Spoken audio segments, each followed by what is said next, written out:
barge. It's pronounced barge, not barks. I've been telling people that for, well, ever since 1987, whenever it was that I wrote it. Actually, the story is very interesting about that piece. That was our first big break for the American Horn Quartet, was when we won the first prize with special recognition at the Philip Jones International Brass Chamber Music Competition in Barge, Hungary. Now this was a time when Hungary was still under communistic rule, so this was the old communist days. And that piece was the second piece I ever wrote for the Horn Quartet. My first piece was Quartet number 1. And we played Quartet number 1, I think it was Hindenburg. I'm not sure what else, maybe Searle, at this competition, and we won the first prize. And so we were invited to play on the gala concert at the end of this big brass festival in Hungary. So we were the last number on, and in the countryside, Barge is really in the countryside, after 9 o'clock, they have a curfew, and they cut the lights. Except in the concert hall, that's okay. So we were placed in a back school room behind the auditorium, and they just cut the lights off as we were ready to go on, sitting in the dark. And I decided, okay, I have now moved to the men's room and sort of take care of that little detail that one has to do before a concert. And while I was standing there in the dark, I had this great idea for the Fanfare for Barge. The whole piece came to me right there.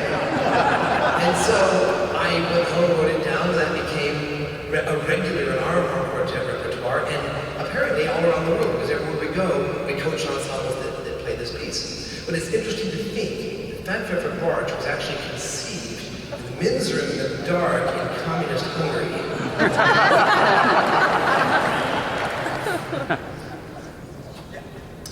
That brings us to the next piece of the program, kind of, Charles segue. Fandango. Fandango is, I guess, rather recent. Sometime in the 90s I composed it, and it needs an explanation. So I'm going to use this opportunity to explain that to you, because you have to kind of use your fantasy and join us a little bit with your imagination. It's supposed to be a dance piece. It would be great with dancers. But what I imagined was the following. You picture the front here down on the ground, a cape, like maybe a bullfighter's cape, maybe black and red like our colors, it's sort of on the ground. It's completely motionless. Then there's the spotlight shines on it.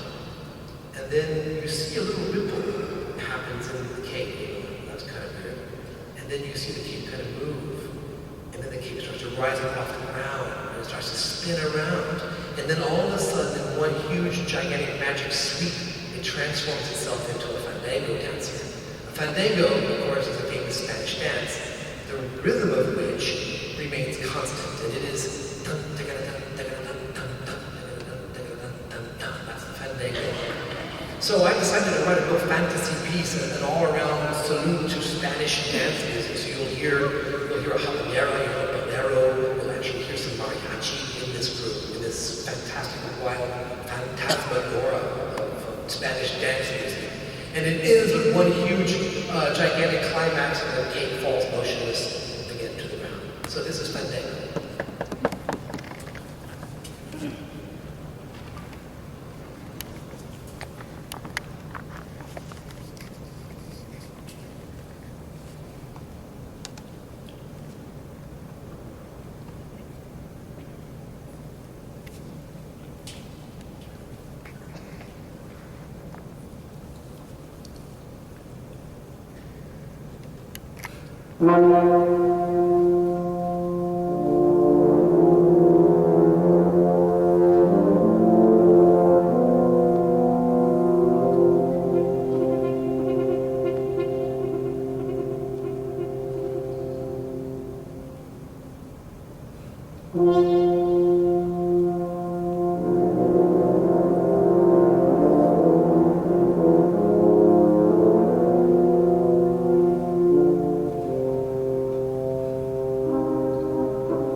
Seattle, Washington.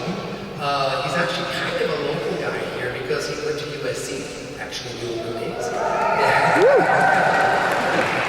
And he is the principal horn in the Beethoven Orchestra in Bonn, Germany. Jeffrey Winter.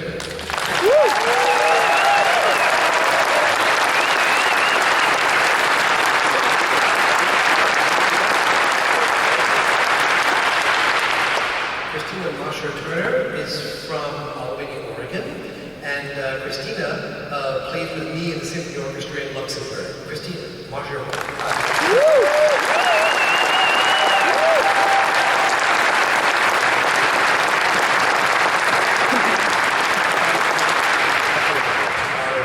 roomman in the bass horn, Mr. Charles Putnam, is from Gainesville, Florida. Charles Putnam.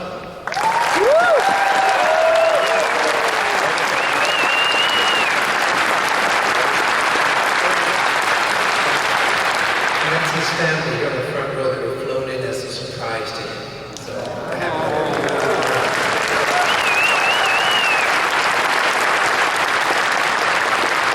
And as I said earlier, my name is Kerry Turner, the resident composer and blabbermouth of the Quartet, and I'm from San Antonio, Texas, and I play in the orchestra in Luxembourg.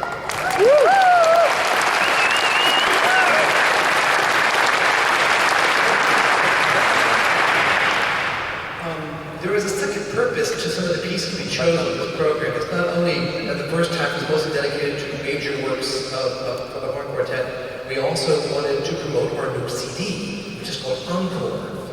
This is something we've done throughout the history of the group. It's a great idea for quartets that are trying to get on their feet and tour and do concerts, is to record the CD and then take it with you and perform that music and offer it to the audience. And so even to our dying days, is what we're doing. So we wanted to have a few pieces on this half that reflect the music that's on that CD. These two pieces coming up are from our 5-movement suite from Porgy and Bess. The first one is Summertime.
next movement in that suite is It Ain't Necessarily So.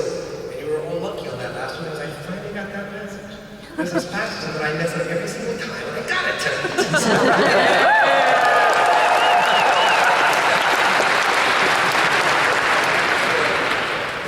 So this is It Ain't Necessarily So.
Porgy and Bess were done by an old friend of ours, Walter Perkins, who also did our famous West Side Story Suite, and wrote a concerto for full horns we've done, and he's done a lot of work for us throughout the years, and so he really understands how this group works together, and he knows how to do jazz, and so it's nice to have somebody like that on your side. Speaking of arrangements, I'm going to move on with an explanation about the next piece, Moon River. For years and years, all you nice people, all my friends around the world come up to me and they say, I really love your arrangements. And I always say, actually, they're compositions. There's a difference between arrangements and compositions. Now, sure, I have arranged things in the quartet, no doubt about it, but most of the things we're playing are actually original compositions. I don't know why people are hesitant to say composition. So they say arrangements, but actually, they are, that this is a totally different situation in Moon River. This is what I call a setting. Now, composers for choirs, choral composers, have been using the concept of setting for a long time. They take, say, a text from Midsummer Night's Dream.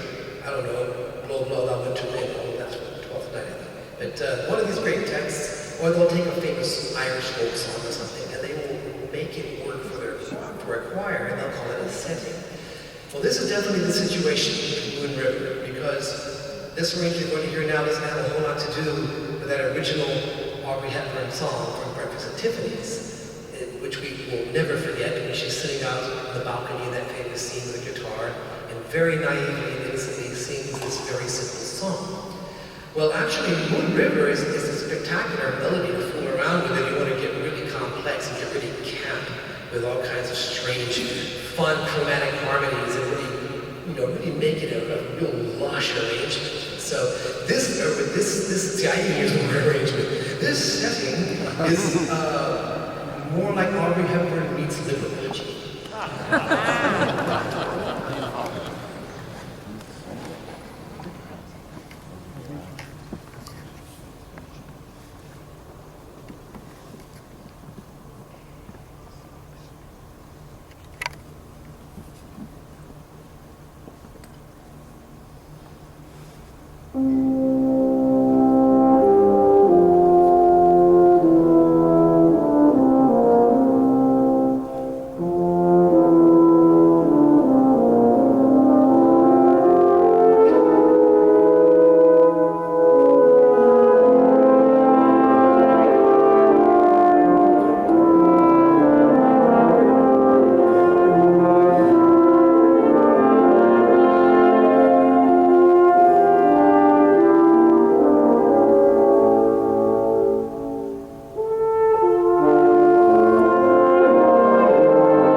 we had another change in program. When we sat down here yesterday to run through this program, we saw that our encore is actually listed next to the program. That's our encore. Sabre Day, it's been our principal encore for 2 years, so we're actually going to bump that one. And if you really want to hear more, then maybe we'll come out and scream through Sabre Dance for you. But we're going to move right on to the piece that was written for this occasion, which is Swan Song. When, first of all, I want to thank Annie and Andrew for inviting us and bringing us to Los Angeles at this great event. This was a perfect way for us to celebrate our final concert. So thank you very much, Annie.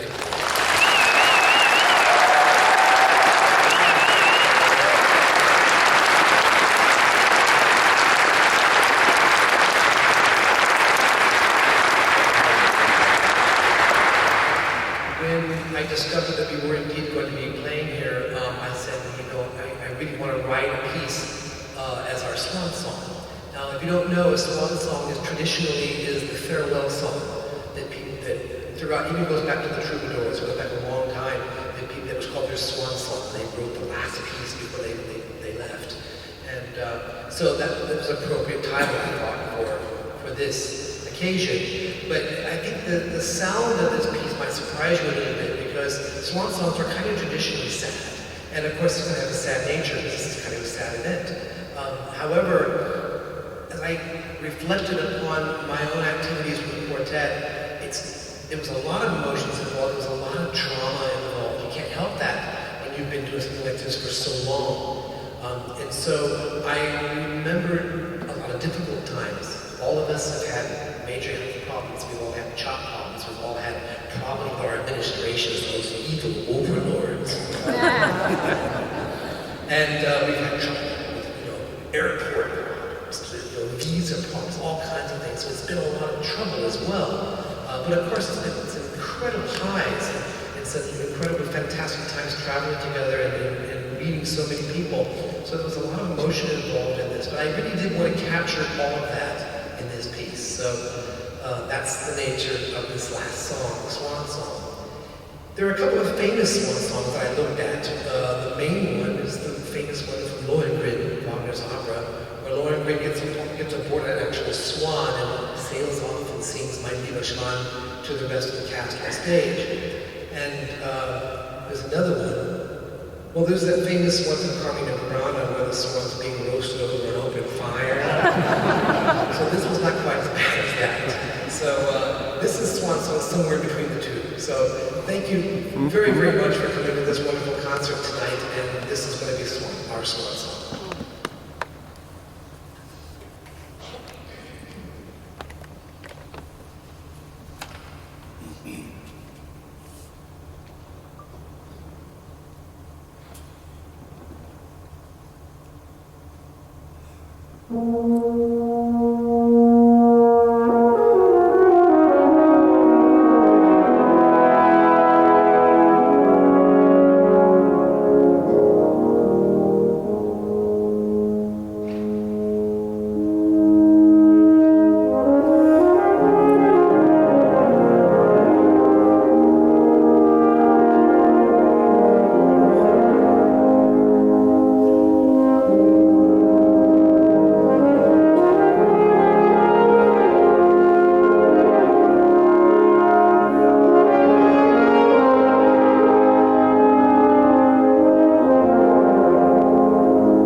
Bravo!